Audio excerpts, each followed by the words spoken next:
ধৰক মই জাতীয়তাবাদী মানুহ আৰু জাতিৰ প্ৰেমটো ভাল পাওঁ, জাতিক ভাল পাওঁ আৰু জাতীয়তাবাদী গানবিলাক গাই বেছি ভাল পাওঁ। আৰু যিসকলে জাতিটোক বেছি ভাল পায় তেওঁলোকেহে মোক চিনি পায় আচলতে। অতীত গতিকে জীৱনত বহু ঘাট প্ৰতিঘাত থাকে, তাৰ মাজেদি মানে আগবাঢ়ি যাব পৰাটোহে আচল কথা। আপুনি প্ৰথম কৰিছিলে বুলি শুনিছোঁ। হয় হয়। তাৰ পাছত কেনেদৰে আমাৰ জনপ্ৰিয় বিপিন দাৰ ওচৰলৈ গ'ল বা বিপিন দাৰ কণ্ঠৰেদি ৰাইজে সমাদৰ দিবলৈ সক্ষম হ'ল?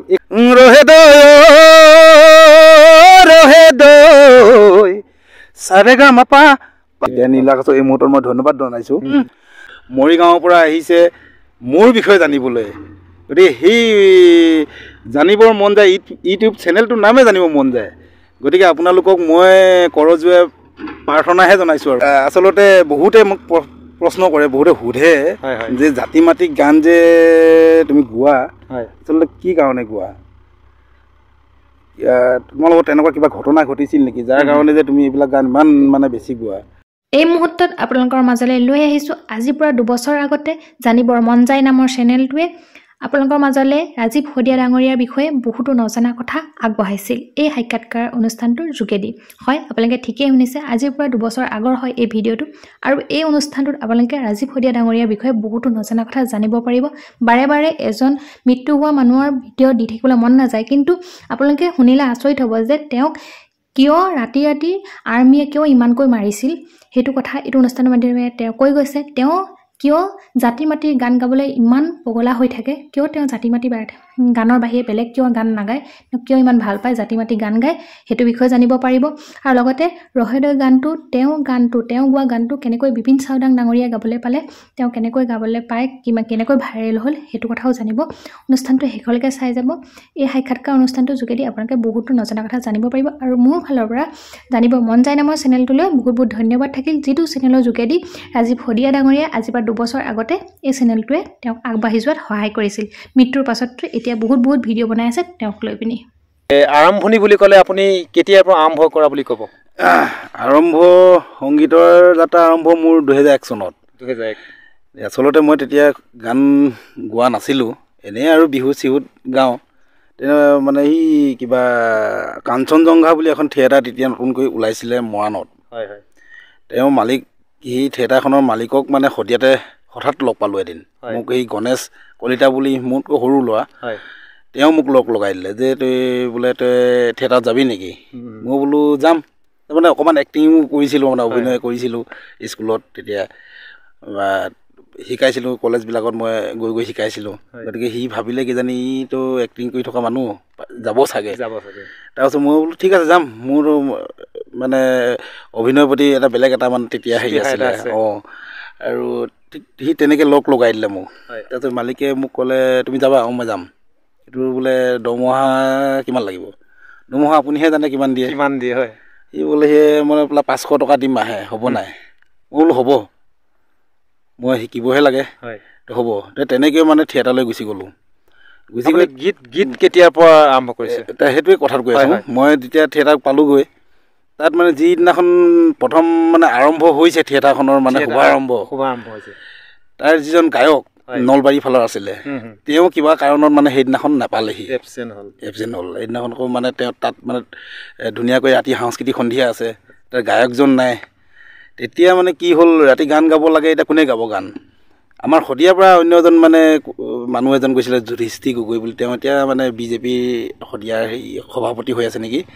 তেওঁ নাটকৰ লগত মানে খুব মানে জড়িত। তেওঁ মোক গান গোৱা দেখিছে, বিহু চিহু গাই থকা দেখিছে ক'ৰবাত। তেওঁ ক'লে মালিকক যে আমাৰ শদিয়াৰ পৰা অহা ৰাজীৱ গগৈ বুলি ল'ৰাটো, তেওঁ ভাল গান গায়, তেওঁক গোৱাই দিয়ক। তেওঁ মালিকে আহি মোক ক'লে তুমি গান কেইটামান গাই দিব পাৰিবা নেকি? বিহু গাই দিলেও হ'ব। মই বোলো হ'ব, গাই দিম। ৰাতি মানে ফাংচন হ'ল, গালোঁ, বিহু গালোঁ, খুব গালোঁ, 2 ঘণ্টামান বিহু গাই দিলোঁ। মানে ৰাইজে বহুত ভাল পালে। তেতিয়া মালিকে ক'লে নহয় তই বোলে এক্টিং কৰিব নালাগে, গানকে গা। মই সেই তেনেকৈ মানে গানৰ লাইনত সোমাই গ'লোঁ। আৰু সেই দিন ধৰি আজিৰ তাৰিখলৈকে গীত গাই আছোঁ ভগৱানৰ কৃপাত। আপুনি মানে গীতৰ কোনো প্ৰশিক্ষণ লোৱা নাই? প্ৰশিক্ষণ নাই। আচ্ছা, আমি জানিব বিচাৰিম আপোনাৰ যেতিয়া থিয়েটাৰৰ পৰা গীত আৰম্ভ কৰিছে বুলি ক'ব লাগিব, যেতিয়া গীত আৰম্ভ কৰিলে, গীতৰ প্ৰথম মানে আপোনাৰ ৰেকৰ্ডিঙৰ গীতটো কোনটো গীত আছিল আপোনাৰ? প্ৰথম ৰেকৰ্ডিং 2002-3 মানে প্ৰথম তেতিয়া অডিঅ' কেছেট আছিলে দেই জজ আৰু অসমৰ ৰাইজে চিনি পায় ভাল এজন এতিয়া মানে এজন খুব জনপ্ৰিয় সংগীত পৰিচালক পৰাণ সকলোৱে জানে তেওঁ গুৱাহাটীত থাকে এতিয়া তেওঁ কৰিছিলে সংগীত তাৰপিছত প্ৰথম গানটো আছিলে এনেকুৱা তুমি আহিবানে সন্ধিয়া পৰত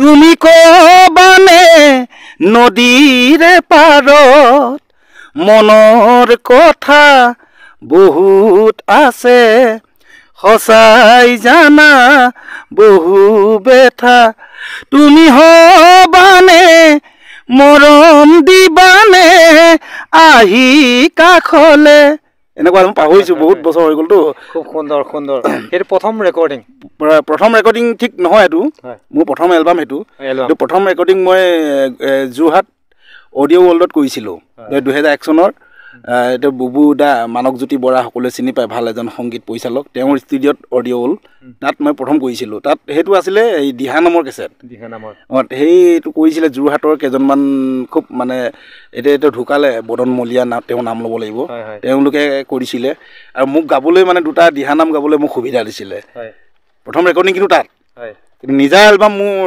ডিব্ৰুগড়ত কৰিছিলোঁ চিম্ফনী ষ্টুডিঅ'ত এইটো এই তুমি আহিবানে সন্ধিয়া পৰত অঁ খুব সুন্দৰ হৈছে আপোনাৰ পৰা জানি আছোঁ আপোনাৰ সংগীতৰ জীৱনৰ সম্পৰ্কে আপুনি প্ৰথম এলবাম কি বুলি ক'লে তুমি আহিবানে সন্ধিয়া পৰত সেই তাৰপিছতে মই আপোনাৰ পৰা আৰু এটা কথা জানিব বিচাৰিম তুমি আহিবানে সন্ধিয়া পৰত খুব সুন্দৰ গীত ৰাইজে হয়তো আদৰি সেই সময়ত শুনিছিলে মানে আমাৰ বিশেষকৈ এইফালে উজনি মোৰ তেতিয়া ধৰক সেইফালে যোৱাটো ইমান আমাৰ গুৱাহাটী বা সেইফালে তেনেকৈ প্ৰভাৱটো আপোনাৰ নাই এতিয়াও কম কিন্তু তেতিয়া একেবাৰে নাই আৰু গতিকে এইফালে মানে ধৰক ডিব্ৰুগড় শিৱসাগৰ এই তিনিচুকীয়া এইফালে মানে শুনিছিলে ধুনীয়াকৈ শুনিছিলে আৰু তেতিয়া অডিঅ' কেছেট আছিলেতো এতিয়া আমি আপোনাৰ পৰা জানিব বিচাৰিম আপোনাৰ সংগীত জীৱনৰ টাৰ্ণিং পইণ্ট বুলি ক'লে কোনটো গীতৰ কথা ক'ব বা কোনটো বছৰ কোনটো মুহূৰ্তৰ কথা আপোনাৰ মনলৈ আহিব যিটো গীত বা যিটো সময়ত আপোনাক অসমবাসীয়ে চিনি পোৱা হ'ল বা আপোনাৰ কণ্ঠক অসমবাসীয়ে শুনা হ'ল কোনটো গীতৰ কথা ক'ব বা কোনটো সময় বা কোনটো বছৰত আপোনাৰ সেই দিনটো আহিছিল আচলতে অসমবাসীয়ে এতিয়াও ভালকৈ চিনিয়ে পোৱা নাই বাৰু মোক তেনেকুৱা মই কাম কৰিবও পৰা নাই বাৰু যিকিনো তাৰ ভিতৰতো ধৰক কিছু সংখ্যক মানুহে ধৰক চিনি পায় ধৰক বেছি এতিয়া ধৰক মই জাতীয়তাবাদী মানুহ আৰু জাতি প্ৰেমটো ভাল পাওঁ জাতিক ভাল পাওঁ আৰু জাতীয়তাবাদী গানবিলাক গাই বেছি ভাল পাওঁ আৰু যিসকলে জাতিটোক বেছি ভাল পায় তেওঁলোকেহে মোক চিনি পায় কথাটো বুজিছেনে আচলতে আপোনাক মই আৰু এটা কথা ক'ব লাগিব জাতীয় চেতনাবোধ থকাৰ এজন উদীয়মান গায়ক বুলি ক'ব লাগিব আপোনাক হয়নে আমি কাৰ আন্দোলনৰ সময়ত আপোনাক যথেষ্ট কণ্ঠ শদিয়াৰ পৰা ধুবুৰীলৈ বিয়পি পৰা আমি পাইছিলোঁ এই সম্পৰ্কত আপুনি কি ক'ব আচলতে সেই আপুনি যে ক'লে টাৰ্ণিং পইণ্ট যদি অকণমান যদি টাৰ্ণিং পইণ্টো যদি মোৰ হৈছে কা আন্দোলনতে হৈছে কিন্তু গানখিনি আকৌ কা আন্দোলনত ওলোৱা নহয় বহু তাৰ 2-3 বছৰ আগতেই ওলোৱা গান কিন্তু ৰাইজে শুনিলে কা আন্দোলনৰ সময়ত আচ্ছা আমি কা আন্দোলনৰ সময়ত ৰাইজে শুনাৰ গীত এফাকি শুনিব বিচাৰিম বা আমাৰ ছাবস্ক্ৰাইবাৰসকলক শুনাব বিচাৰিম কা আন্দোলনত মানে মই বহু জেগাত মোক ধৰক মাতিছে সংগঠনবিলাকে মাতিছে মই বহুত জেগাত গৈছোঁ ভালেকেইটা গীতে মানে বজাই থকা শুনো ভাল লাগে মোৰ গানকেইটাও যে বাজিছে তাৰ ভিতৰত এটা গীত আছিলে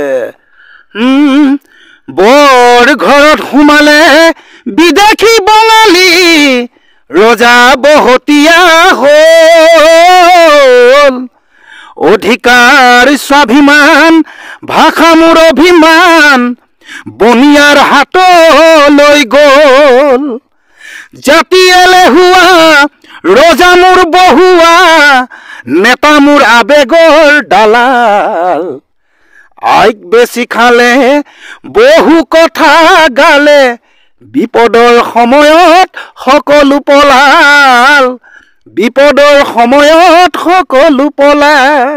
তাৰ ভিতৰত এইটো এটা অন্যতম গীত আছিলে আৰু এইখিনিতে মই ক'ব লাগিব এই গীতটো আচলতে মোৰ এজন বন্ধু আছে সঞ্জীৱ বৰা তেওঁ আৰু মই দুইজনে কৰা গান এইটো মই গাইছোঁ বাৰু। গতিকে তেওঁলৈ এই মুহূৰ্তত আপোনাৰ এই জানিব মন যায় চেনেলটোৰ জৰিয়তে তেওঁলৈ মই নামটো লোৱাৰ লগতে তেওঁলৈ মই শ্ৰদ্ধা জনালোঁ, সেৱা জনালোঁ। মই কিন্তু এটা কথা, তেওঁক লগ পোৱা নাই আজিলৈকে, লগ পোৱা নাই আজিলৈকে, লগ পোৱা নাই, কিন্তু মোৰ সৌভাগ্য হোৱা নাই লগ পোৱাৰ। কিন্তু গান তেওঁ মোক, মই যদি কওঁ বোলে এনেকুৱা এই এটা গান এটা কৰিব লৈছোঁ, এইটো মানে এনেকুৱা ধৰণৰ হ'ব লাগে, তেওঁ ঘপককৈ শব্দ কেইটামান মোক লিখি পঠায়, আপুনি চাওকচোন এইকেইটা ভৰাই দিলে কেনেকুৱা হ'ব। মই সেইকেইটাই চাওঁ, ঠিকে আছে, মই এইকেইটাকে জুটিয়াই মেলি মই নিজে অকণমান ভৰাই গান এটা কৰোঁ, সুন্দৰ ৰূপ এটা দিওঁ। তেওঁৰ গান প্ৰায় মই 4-5টামান কৰিছোঁ তেওঁ। আৰু আপোনাৰ আৰু এটা কথা মই জানিব বিচাৰিম, আপোনাৰ এটা এই বৈপ্লৱিক গীত সমালোচনাৰ সন্মুখীন হৈছিল, খুব সম্ভৱ আপুনি সেই গীতটোৰ সৈতে কেনেদৰে জড়িত আছিল? কোনটো গীতৰ কথা ক'লে এতিয়া? এইটো দিনত হ'লে মুৰ্দাবাদ, ৰাতি হ'লে জিন্দাবাদ, সেইটো কথা। সেই গীতটোক লৈ তাৰমানে এসময়ত মই শুনিছোঁ চৰ্চা হৈছিল। হয় হয়, সেই সম্পৰ্কে আপুনি কি ক'ব এই মুহূৰ্তত? হয়, সেইটো সময়ত মানে নিউজ চেনেলবিলাকো আহিছিলে এই কথাটো সুধিবলৈ। আচলতে আমি কাকো মানে টাৰ্গেট কৰি গানটো বনোৱা নাই আচলতে। গানটো লোহিত গগৈ, আমাৰ পথাৰ শিল্পী লোহিত গগৈ, তেওঁহে লিখিছিলে গানটো, ময়ো লিখা নহয়। তাৰপাছত তেওঁ ক'লে যে গান এটা লিখিছোঁ ৰাজীৱ, তুমি চোৱাচোন কেনেকুৱা হ'ব, যদি ভাল লাগে দুটাই গাওঁ। বোলো গানটো দিলে মোক চোৱা, মই চালোঁ গানটো ভালে লাগিছে, এইটোতো হৈয়ে আছে এতিয়া।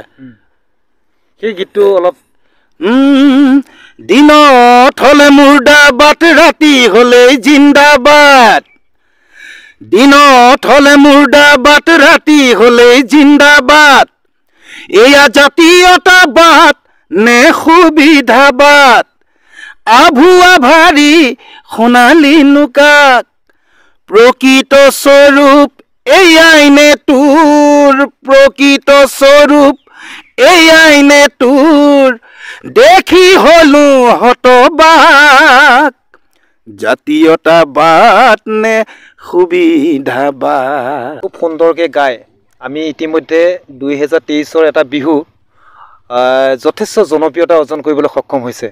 সেইটো বিহু আমি আপোনাৰ পৰা শুনিম। শুনাৰ আগতে মই আৰু এটা কথা জানিব বিচাৰিম, বিহুগীত ইয়াৰ আগত কোনটো গীতে আপোনাৰ সমাদৰ লাভ কৰিবলৈ সক্ষম হৈছিল, সেই গীতটো অলপ।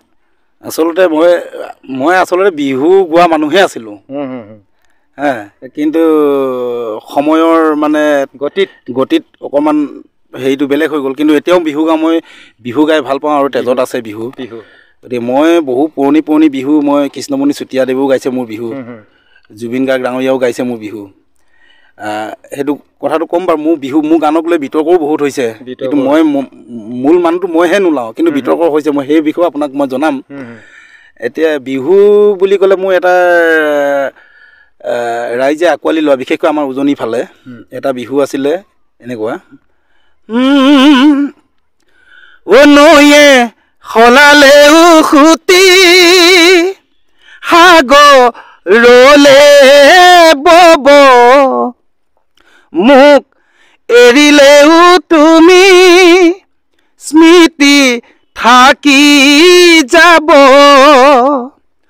অথাই সাগৰ যদি মোকে ঠেলি দিয়া, মোকে কন্দুৱাই তুমি আনৰ যদি হোৱা, এদিন তুমি নিজে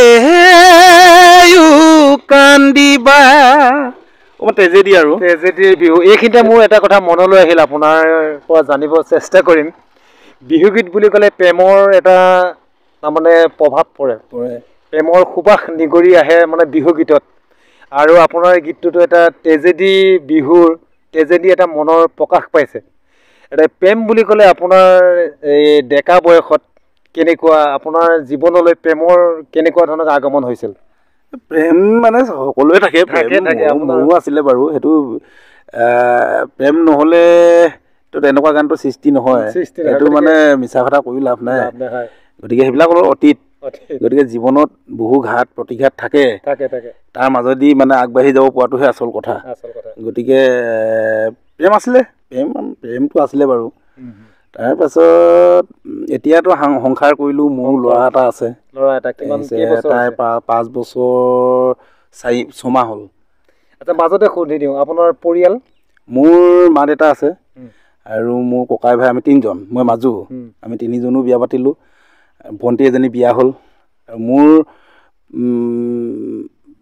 মই বিয়া পাতিছোঁ মৰাণ ৰাজগড় মোৰ ল'ৰা এটা আছে আমি তিনিচুকীয়া থাকোঁ আচলতে মোৰ ঘৰ কিন্তু এই নদীখন দেখাই দিওঁ অকণমান এই নদীখন পাৰ হৈ এই জংঘলখন দেখিছে জংঘলখন পাৰ হৈ আমাৰ গাঁও কি আপোনাৰ গাঁও আমাৰ গাঁওখনৰ নাম টুপচিঙা গাঁও আপোনালোকে এই ৰাজীৱ শদিয়া ডাঙৰীয়াৰ গীত শুনিছে কিন্তু তেখেতৰ গাঁওখনৰ নাম হয়তো শুনা নাই আজি মোৰ ভিডিঅ'টোৰ জৰিয়তে শুনাবৰ কাৰণে চেষ্টা কৰিছোঁ কি ক'লে টুপচিঙা গাঁও গতিকে আমি আকৌ পুনৰ গীতৰ মাজলৈ গৈছোঁ এই গীতটো আমি শুনিছোঁ যে সেই গীতটো আপোনাৰ গীত আপুনি প্ৰথম কৰিছিলে বুলি শুনিছোঁ তাৰ পাছত কেনেদৰে আমাৰ জনপ্ৰিয় বিপিন দাৰ ওচৰলৈ গ'ল বা বিপিন দাৰ কণ্ঠৰেদি ৰাইজে সমাদৰ দিবলৈ সক্ষম হ'ল এই সম্পৰ্কে আপোনাৰ ৰহেদৈ গানটো আচলতে লিখিছিলে আমাৰ লোহিত গগৈ তেওঁ লিখি মোক ক'লে যে গান এটা এনেকুৱাকৈ লিখিছোঁ তুমি চোৱাচোন যদি ভাল পোৱা গাই দিবা গানটো চালোঁ তোক ভাল লাগিছে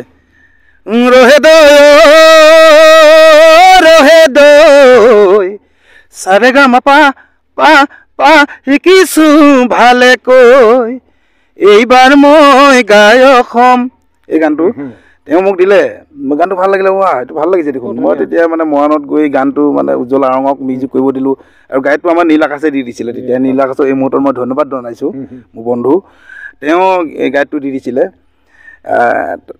বিপিন চাৰদাঙে গীতটো শুনাৰ পাছত সেই তেতিয়াই মানে ক'লে ৰাজীৱ ভাইটো গানটোতো ভাল হৈছে তুমি কৰা ভিডিঅ' কৰিবা দেই মই সহায় কৰিম তোমাক মই বোলো ঠিক আছে তেতিয়া মানে গানটো কৰিলোঁ ভিডিঅ' লগালগ কৰিলোঁ বোলো বিভিন্ন ভিডিঅ'টো কৰিব লৈছোঁ মোক পইচা কেইটকামান লাগিব তেওঁ মোক 10,000 টকা দিছে দেই তেতিয়া বিপিন চাৰদাঙে তেওঁ ক'লে তোমাৰ 10,000 টকা এটা দিছোঁ আকৌ লাগিলে ক'বা 10,000 টকা দিলে গীতটো কৰিলোঁ ভিডিঅ' কৰিলোঁ আমাৰ পাৰফৰ্মেঞ্চে মানে ধুনীয়াকৈ মানে ডাইৰেকশ্যন কৰিলে ভিডিঅ'টো হ'ল ওলালে কিন্তু আমি বিচৰা ধৰণে গানটো মানে ৰাইজে ইমান এটা আদৰি নল'লে হয়তো আমাৰ প্ৰচাৰ অভাৱ হ'ল প্ৰচাৰ অভাৱত মই সেইটোৱে ক'ব বিচাৰোঁ আমাৰ প্ৰচাৰটো অকণমান কমটো তো প্ৰচাৰ অভাৱত গীতটো মানে যিমানটো মই মানে ৰাইজে আঁকোৱালি ল'ব বা শুনিব বুলি ভাবিছিলোঁ নহ'লগৈ ঠিক তাৰ এবছৰ পাছত বিপিন দাই মোক ক'লে বোলে ৰাজীৱ গানটো আমি যেনেকৈ ভাবিছিলোঁ নহ'লগৈ দেখোন এটা কাম কৰোঁ আকৌ কৰোঁ দিয়া দুয়োটাই কাম মই বোলো কওক কি কথা আছে দুয়োটাই কাম আকৌ ভাল হ'ব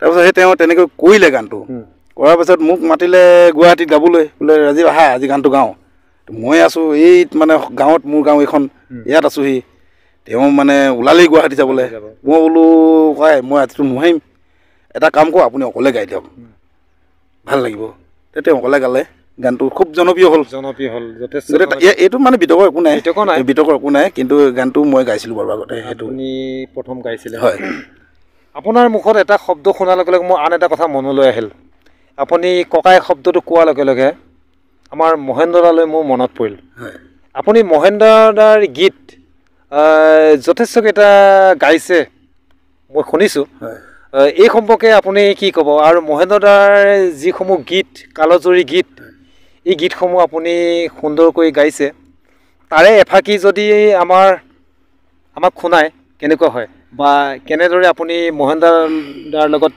কেনেধৰণে আগবাঢ়িছে বা এই গীতসমূহৰ ক্ষেত্ৰত আচলতে আমি সৰুৰ পৰা জনা হোৱাৰ পৰা যেতিয়াৰ পৰা ধৰক গীত শুনিছোঁ মহেন্দ্ৰ দাৰ গীতে প্ৰথম শুনিছোঁ ক'ব লাগিব লোহিত গগৈ দাৰ গীত শুনিছোঁ জুবিন দাৰ কথাটো বেলেগেই জুবিন দাৰ গানটো সকলোৱে শুনে ময়ো শুনো গাবলৈও চেষ্টা কৰোঁ কিন্তু আমি জুবিন দাৰ গান গালে মানে তোৰ মুখত ভাল নালাগে দেই নাগাবি এনেকৈ কয় কিন্তু গাবলৈতো আমাৰো মন যায় ন কিন্তু শ্ৰোতাই আকৌ মানে জুবিন দাৰ গানটো মুখত ভাল নালাগে নাগাবি কিন্তু বিহু আকৌ জুবিন দাৰ গানেই গাব লাগিব জুবিন দাই গোৱা বিহুৱে গাব লাগিব কিন্তু যিবিলাক মডাৰ্ণ গান ধৰক এই মহেন্দ্ৰ হাজৰিকাই গোৱা যিবিলাক কালজয়ী গীত মই গাই ভাল পাওঁ আচলতে গাওঁ মহেন্দ্ৰ দায়ো ভাল পায় মোক কেতিয়াবা কয় ভাল গাইছ যিমান পাৰোঁ চেষ্টা কৰোঁ গাবলৈ এফাকি বুলি ক'লে এতিয়া এটা গান এতিয়া মই যিহেতু মোৰ গাঁৱত আছোঁ মোৰ গাঁও এখন মোৰ গাঁৱত যিহেতু আছোঁ সেইকাৰণে এটা গীত মনত পৰিছে আপোনালোককে ক'ব খুজিছোঁ আৰু এতিয়া যিহেতু আৰু আপোনাৰ যিবিলাক আছে দৰ্শক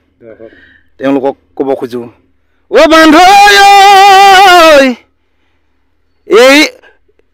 বান্ধ গাঁৱলৈ মোক মাতিবানে গাঁৱলৈ মোক মাতিবানে গাঁৱতেই সৰু এটি পজা ঘৰ সাজি আজীৱন কটাবলে দিবানে আজীৱন কটাবলে দিবানে ও বান্ধৈ গাঁৱলৈ মোক মাতিবানে এই গানটো মোৰ খুব ভাল লাগে আটাইবোৰ গানেই ভাল লাগে তেওঁ আচলতে মহেন্দ্ৰ হাজৰিকাৰ গানবোৰ শুনিলে অভিধানৰ মানে বেছিভাগ শব্দ আৰু নেচালেও হ'ব অসমীয়া শব্দ যদি মানে শিকোঁ বুলি কয় অসমীয়া ভাষাটো যদি ভালকৈ শিকোঁ বুলি যদি কোনোবাই ভাবে ভূপেন হাজৰিকাৰ পাছতে মহেন্দ্ৰ হাজৰিকাৰ মানে গানবিলাক শুনিলেই মানে বহুতখিনি মানে জ্ঞান অৰ্জন কৰিব পাৰিব অঁ বা যিসকলে মোৰ ভিডিঅ'সমূহ চাইছে বা যিসকলে চোৱা নাই বা ছাবস্ক্ৰাইব কৰা নাই এখেতসকলক আপুনি কি ক'ব জানিবৰ মন যায় ইউটিউব চেনেলটোৰ নাম দেই বৰ এটা মানে বৰ বেলেগ ধৰণৰ নাম মোৰ মানে শুনিয়ে ভাল লাগিছে আচলতে নগাঁৱৰ পৰা আহিছে মৰিগাঁৱৰ পৰা আহিছে মোৰ বিষয়ে জানিবলৈ গতিকে সেই জানিবৰ মন যায় ইউটিউব চেনেলটোৰ নামে জানিব মন যায় গতিকে আপোনালোকক মই কৰজোৰে প্ৰাৰ্থনাহে জনাইছোঁ আৰু আপোনালোকে আমাৰ ভিডিঅ'বোৰ চাওক এওঁ যিবিলাক ভিডিঅ' কৰি আছে গোটেই ভিডিঅ'বিলাক আপোনালোকে ধুনীয়াকৈ চাওক শ্বেয়াৰ কৰক গোটেই মানে এই জানিব মন যায় চেনেলটো এনেকুৱাকৈ প্ৰচাৰ কৰি দিয়ক যাতে আৰু বহু নজনা কথা আমি যাতে এওঁ ইউটিউব চেনেলটোৰ পৰা আমি জানিব পাৰোঁ আৰু এটা কথা কৈ দিওঁ দেই মোৰ আচলতে বহুতে মোক প্ৰশ্ন কৰে বহুতে সোধে যে জাতি মাতিক গান যে তুমি গোৱা আচলতে কি কাৰণে গোৱা তোমাৰ লগত তেনেকুৱা কিবা ঘটনা ঘটিছিল নেকি যাৰ কাৰণে যে তুমি এইবিলাক গান ইমান মানে বেছি গোৱা আচলতে প্ৰথম কথা হ'ল মই জাতিটোক ভাল পাওঁ ভাষাটোক মই ভাল পাওঁ তাৰ উপৰিও কিন্তু জাতি প্ৰেম মানুহৰ কিবা এটা মানে ঘটিব লাগিব জীৱনত তেতিয়া বেছি মানে জাতি প্ৰেমটো বেছি জাগি উঠে আৰু হয়তো তেনেকুৱা আমি যিবিলাক মানে ঠেকা খাইছোঁ বহুতে হয়তো সেই বস্তুটো পোৱা নাই মই তাৰে এটা কথা ক'ব খুজিছোঁ 2000 চনত আমাৰ ইয়াতে এবাৰ মানে গুলীয়াগুলি হ'ল আলফা আৰু আমাৰ CRP আছিলে CRP আৰু পুলিচ আছিলে গুলীয়াগুলি হ'ল পুলিচৰ মানুহ 2-এজন ঢুকালে চাগে নিহত হৈছিলে সেই সময়ত কি হ'ল আমাৰ ঘৰৰ ফেমিলিটো বহুত ডাঙৰ আছিলে আমি 35জন সদস্য একেলগে থাকোঁ তেতিয়া 35জন এতিয়া বাৰু ভাগ হ'ল কোনোবাই লগাই দিলে পুলিচক মানে CID থাকে নহয় তেওঁলোকৰ যে আলফা আহি সিহঁতৰ ঘৰতে থাকে আলফাটো আহে বন্দুক লৈ তেওঁলোকো বন্দুক লৈ আহে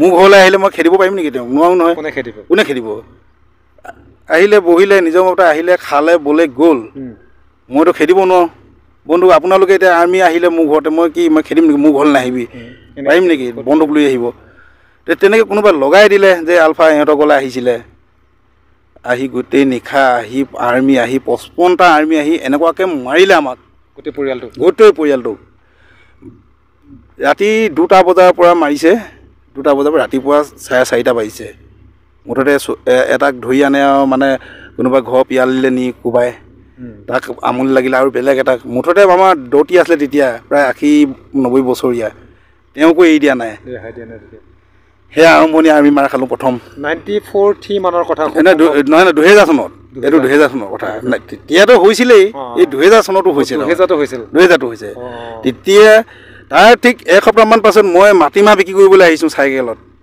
চপাখোৱালি এইফালেই তেতিয়া এইবিলাক জংঘল আছিলে ইয়াত মানুহৰ ঘৰ আছিলে ইয়াত মানে আৰ্মিবিলাক কি হ'ল লুকাই থাকে তাৰমানে হাবি মাজে মাজে মই মাটিমাহ মানে চাইকেলত লৈ আহি থাকোঁতে পালে আৰ্মিয়ে এনেকুৱা কোবালে মোক